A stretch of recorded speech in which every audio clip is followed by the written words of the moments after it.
The West has finally been won. On Tuesday night, the Astros beating the Mariners for the American League West Championship. This is now their fourth straight in a row. Former Major League scout Jeremy Booth with us. Jeremy, this was a grind. I don't think you can describe it any other way.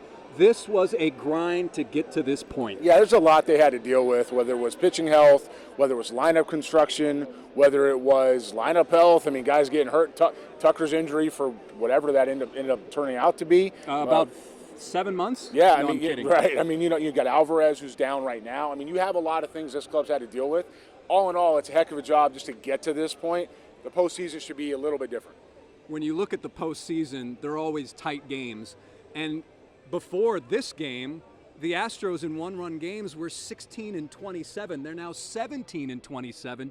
Is that going to be an issue when it comes to the postseason when games are so tight? Well, it seems to be, once again, this team, again, pending what happens with Alvarez, this team is starting to get healthy and catch its stride in games like they're playing against Seattle right now, when they need it, right? I mean, they've got some of the most adversity they needed to have out of the way. In past years, it's been they've had a little dry run, or they've had the guys haven't performed, or the pitching just hasn't been. But they struggled through pretty much everything they need to struggle through this year to go ahead and play shorter series, and I like their chances. But the fact that this team was able to rebound from, I think, 14-24 record at one point. Yeah, it was ugly. It was ugly, but the fact that this team has been able to come back, you said at the beginning of the year, we said at the beginning of the year, this was a championship caliber roster. That's right.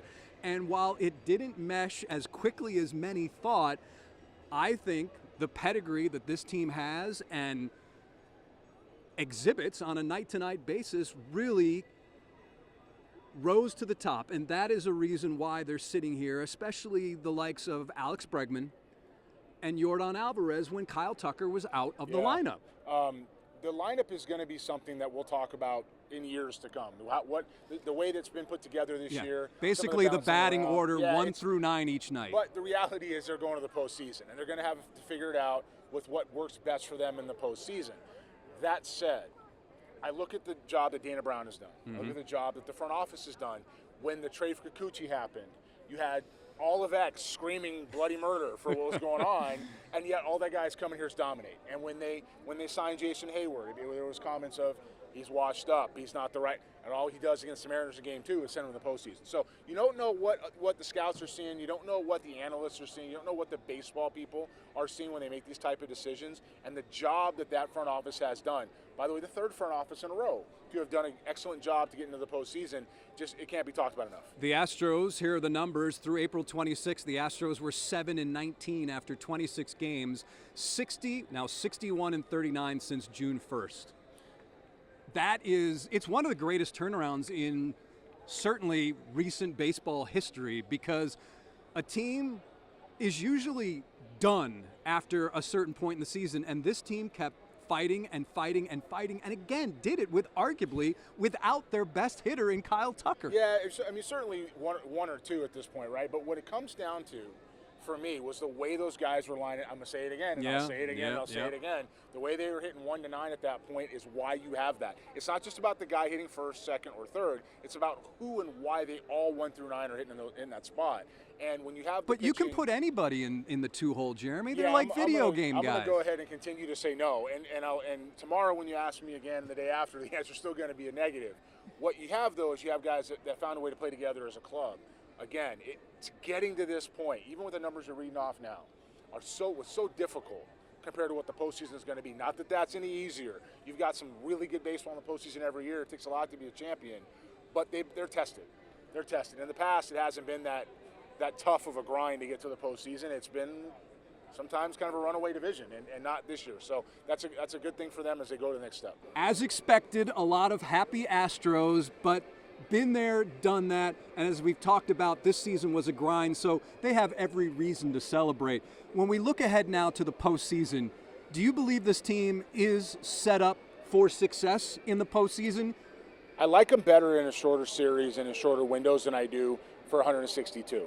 The battles don't have to be there. If they're all finding their strides now and they're getting contributions from people that you didn't expect or didn't have when you were 14-24 or whatever the record turned out to be before they went on that historic run, if you have that type of scenario and now the team's coming together, it's a very good spot to go play a 3-game series, a 5-game series. Now, you get to a 7-game series, you might have some different battles. Just those 2 games can make a difference. But starting out with 3 games here at home on a surface that looks exceptional, by the way, how awesome this stadium is. Other than the wall. good. Yeah, other than the wall that Jason Hayward put his arm through, this place is great. And when you have that type of environment and you're able to be at home in front of your fans, it's a winning situation before you hopefully get to the next round. And obviously, you cannot think about the next round without thinking about what's going to happen with that postseason rotation.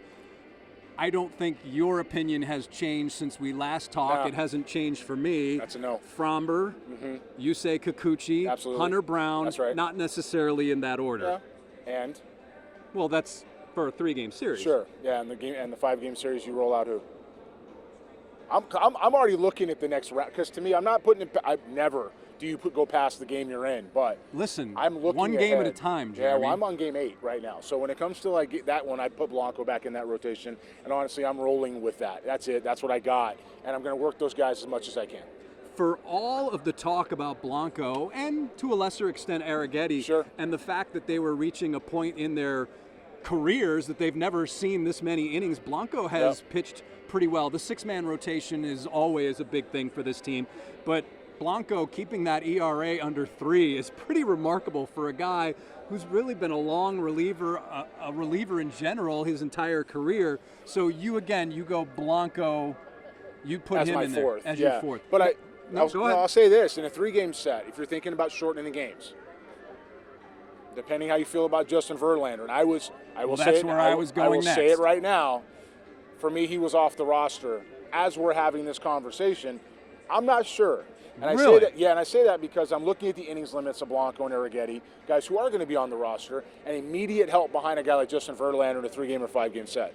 I don't know that I don't try to get what I can out of him for 2 or 3 innings before I just pull the plug. An opener. As an opener. And because right now, the more pitching you can get at the front of the game to set the tone, the better it's going to be. Do you really think that that's an option, that they would consider doing that? I think it's time to win a World Series, and I think that this organization knows how to do that. I have every confidence in the world in Dana Brown in the front office and in the club and what they've been through. Joe Espada, he's been through this before as the bench coach. It's his first time going as a manager, but he's clearly learned some things. Now, we may argue back and forth about who's hitting second, but the reality is they have to go win some series now, and at this point, it doesn't matter. As long as they have the best chance to win night in and night out, and he's the guy that's pulling the strings, and he's working together, I like what they have a chance to do.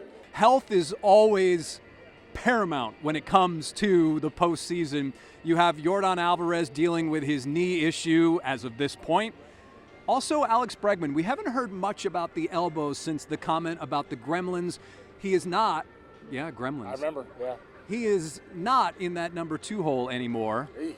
However, what Alex brings defensively and offensively, it appears to me, no surprise, Alex being the gamer, he's going to battle through whatever. Have you seen any ill effects through the last couple of 2-3 weeks? I mean, other than when he says he can't go, I think that's kind of the barometer. Yeah, for and he him. doesn't really say that. And he doesn't say that. I watched him throw the ball a little bit, and I see him guiding it when he has to. But he's a professional. He's been doing this a long time now, and he's going to know when to let it go and when not to. I can't imagine that it feels good. I can't imagine, but we've all seen the guy play on one leg, and he hasn't tell anybody he's playing on one leg. Now, with this organization, this is one thing I will say, and I'm going to say this as I'm standing on this beautifully manicured field. I want to make sure that I say this. This organization hasn't been that transparent what's really been going on with injuries, right? And so Nor do they have to. You don't have to. So you're not really going to know. You just got to understand that if he's on the field, he's in the lineup, he's ready to go that day. He's not going to post if he can. That's pretty clear. So look, if you're talking about Alex Bregman's heart and hustle and gut, which you're not, but if that's what we're talking about and playing through things that are difficult, that guy's not coming off the field. That's just not going to happen. You have Samuel Altuve, you got to rip these guys off the field. And I would say that for the guys that have 1 through 25, to be honest with you. This club has some of the better, and nothing against the guys in the past, some of the better, I will not let go, I will not quit, relentless is actually the word that they have to turn around and compete. So if you're coming down to injuries, we're going to have some guys that are banged up, man. That's where we are. But right now, nobody feels that pain. Let's perhaps wrap with this. You say Kikuchi, he was brought in to be an innings eater. He's turned out to be a little bit more than that. Now, prior to joining the Astros, home runs were an issue. Him, postseason, how do you think that he'll react? Because he's been dynamite since basically putting on that Astros uniform for the first time. Well, you know, first of all, they sure did give up a lot. They for Kikuchi, did. didn't they? In fact, there were a lot of people upset about Yusei Kikuchi coming here. I was floored. I was so in tears I couldn't. No, we were the complete opposite. We were the complete opposite. We saw it. We understood. Well, actually, the conversation was had that we saw it. And the reality is that no one's remembering it now, right? Who are the guys that were traded again?